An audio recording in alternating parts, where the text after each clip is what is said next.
Hola. Hoy les traigo una receta realmente asombrosa, que seguramente les encantará.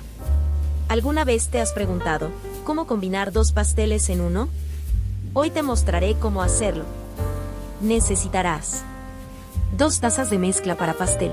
Puedes usar 2 de vainilla arcoíris y 2 de chocolate. Pero, espera. Si no tienes las mezclas para pastel a mano, no te preocupes. Puedes sustituirlas por tazas de harina y 2 cucharadas de polvo de hornear. Sí, también es posible. Utilizarás 2 huevos para cada mezcla. 1 taza de aceite y media taza de agua para cada mezcla. Ahora, ¿están listos para comenzar con esta deliciosa aventura repostera? ¡Vamos a ello! Mezcla todo hasta obtener una masa suave y homogénea. ¿No te encanta ese aroma que inunda la cocina cuando horneas? Comparte tus experiencias de cocina en los comentarios.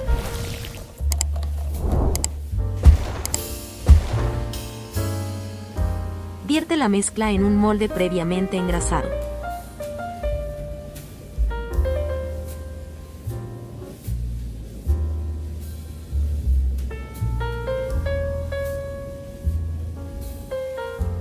Mezcla ligeramente con un palillo para que te quede más espectacular. Es hora de hornear. ¿Te emociona poder ver el resultado? Dame un me gusta si es así.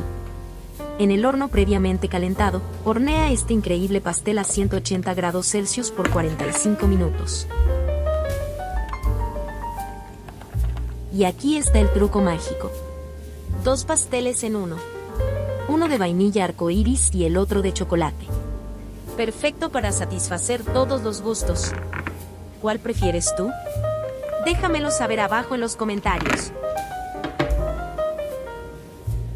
Y eso es todo, amigos. Este pastel es una deliciosa sorpresa que puedes compartir con tus seres queridos.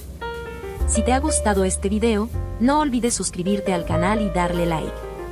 Y por supuesto, déjame saber en los comentarios qué te ha parecido este increíble pastel.